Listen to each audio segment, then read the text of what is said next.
Hi guys, and thank you for taking the time out to view my presentation on generating ATP. I'm Andrea Spar here for Chem 330.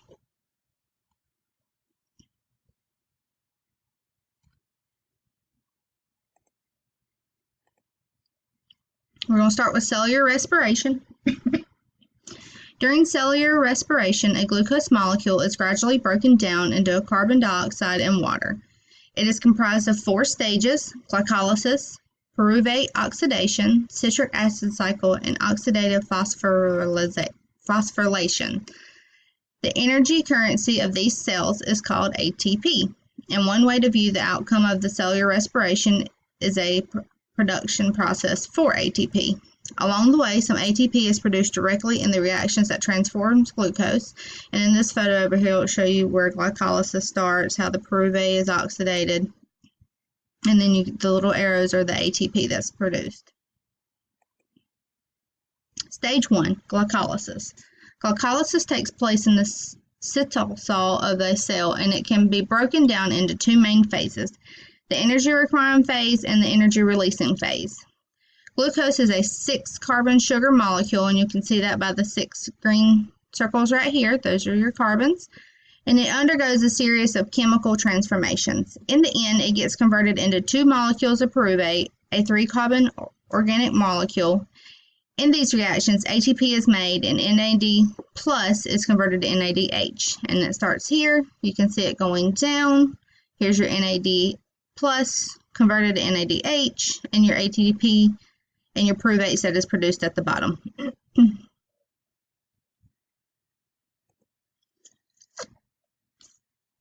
Glycolysis steps for energy. Step 1. A phosphate group is transformed from ATP to glucose, making glucose 6-phosphate.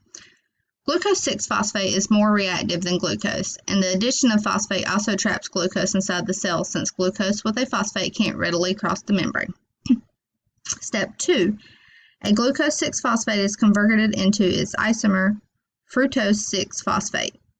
Step 3. A phosphate group is transformed from ATP to fructose 6-phosphate, producing fructose 1,6-biphosphate. This step is catalyzed by the enzyme phosphofructokinase, which can be regulated to speed up or slow down the glycolysis pathway.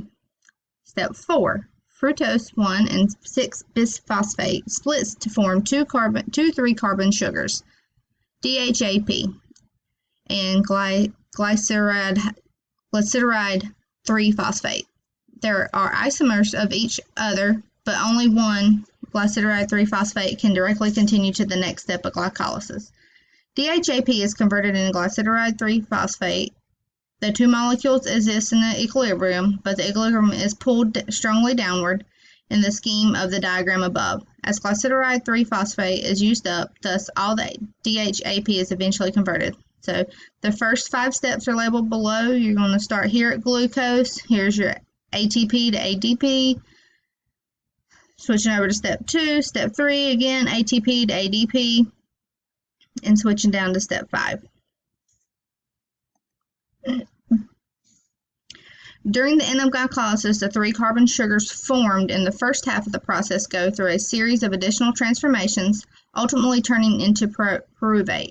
In the process, 4 ATP molecules are produced along with 2 molecules of NADH, and you can see that here, glucose with your 6 carbons like we discussed previously, and it's converted after glycolysis into 2 pyruvates, 4 ATPs, and 2 NADHs. And that you'll be seeing this in the next steps on the next slide for 6 through 10. Glycolysis releases energy. Step 6. 2 half reactions occur simultaneously. Glyceride 3-phosphate, one of the 3-carbon sugars formed in the initial phase, is oxidized. And 2 NADH plus NADH and H plus, the overall reaction is exotic, releasing energy that is then used to phosphorylate the molecule, forming 1,3-bisphosphoglycerate. Step 7. The 1,3-biphosphoglycerate donates one of its phosphates groups to the ADP, making a molecule ATP and turning into 3 phosphoglycerates in the process. And that is step 7. That will be right here. So ADP is converting back to ATP.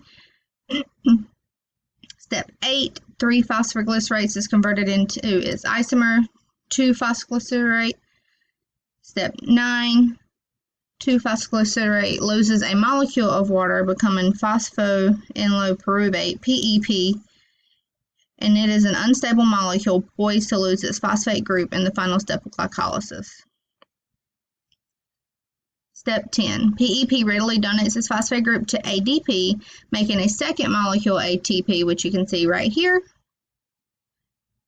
As it loses its phosphate, PEP is converted to pyruvate, and the end product by glycolysis is 2 ATP, 2 NADH, and 2 pyruvate molecules that are obtained.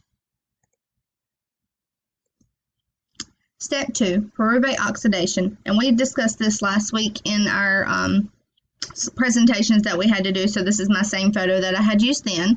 At the end of glycolysis, 2 pyruvate molecules are present, and they still contain lots of extractable energy. Pyruvate oxidation is the next step in capturing the remaining energy in the form of ATP, although no ATP is made directly during pyruvate oxidation. So you can see the 3 steps over here. Step 1, a carboxyl group is removed from the pyruvate, releasing carbon dioxide. Step 2, NADH plus is reduced to NADH. And then step 3, an acetyl group is transferred to a coenzyme, resulting in acetyl-CoA.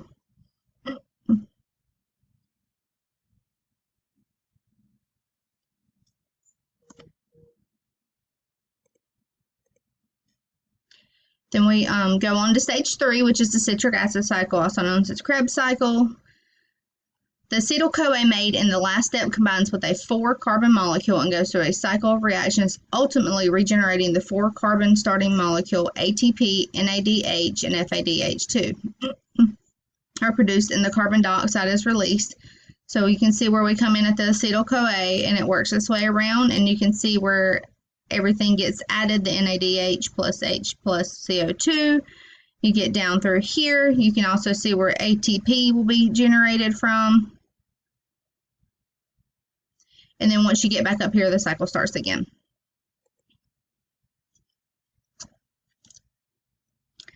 So the citric acid cycle, steps 1 through 4 are on this page. In the first step of the citric acid cycle, acetyl-CoA joins with 4-carbon molecules, oxaloacetate, releasing the CoA group and forming a 6-carbon molecule called citrate, which you would be here.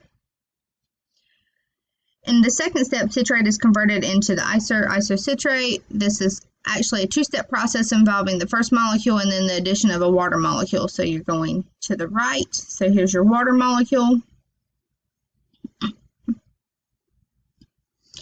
Step 3, the isocitrate is oxidized and releasing a molecule of carbon dioxide, leaving behind a 5-carbon molecule, alpha-ketoglutarate. During this step, NADH plus is reduced to form NADH. The enzyme catalyzing this step is isocitrate dehydrogenase, is important in regulating the speed of the citric acid cycle. So at this point, we are here. Step 4 is similar to the third in the case that alpha-glutarate that is oxidized, reducing NAD plus to NADH and releasing a molecule of carbon dioxide in this process.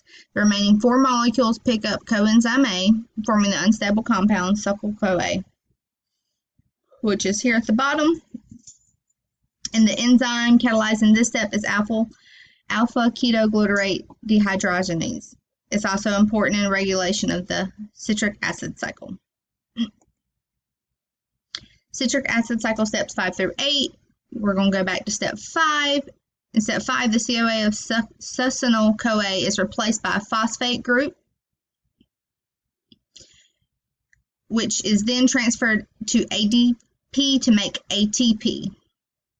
In some cells, GDP guanine diphosphate is used instead of ADP, forming GTP. Guanine triphosphate as a product. The 4-carbon molecule produced in this step is called succinate. So we are still at the bottom here.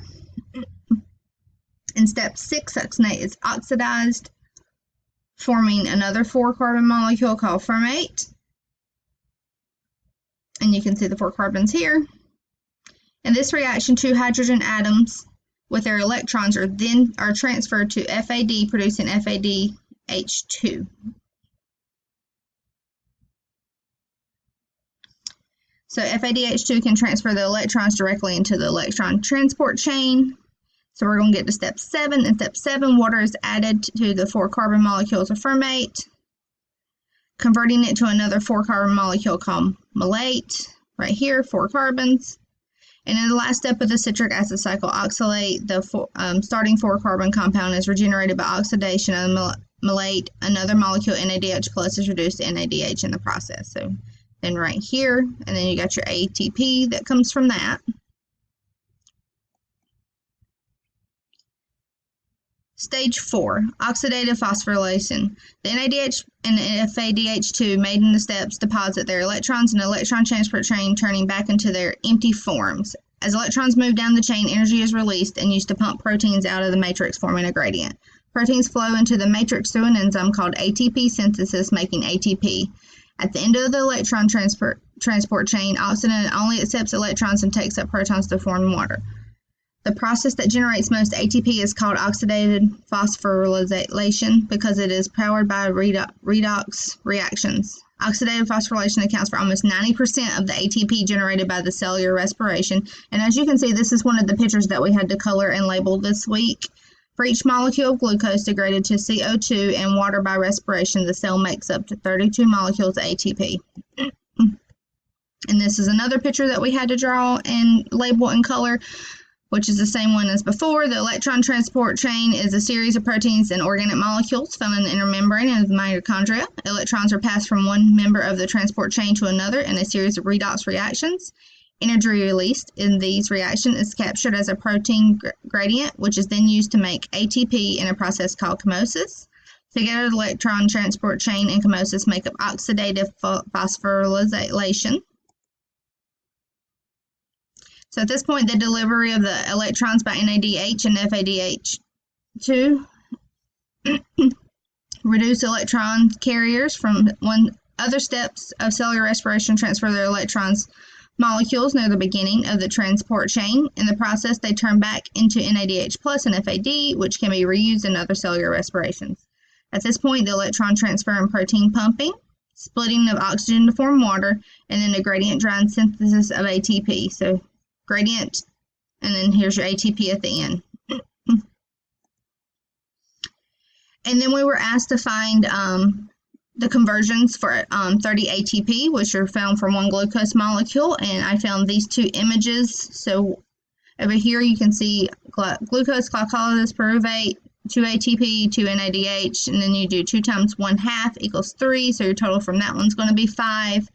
B, you got your 2 pyruvate down to 2 acetyl-CoA, and then your 2 pyruvate plus 2 NAD plus CoA SH.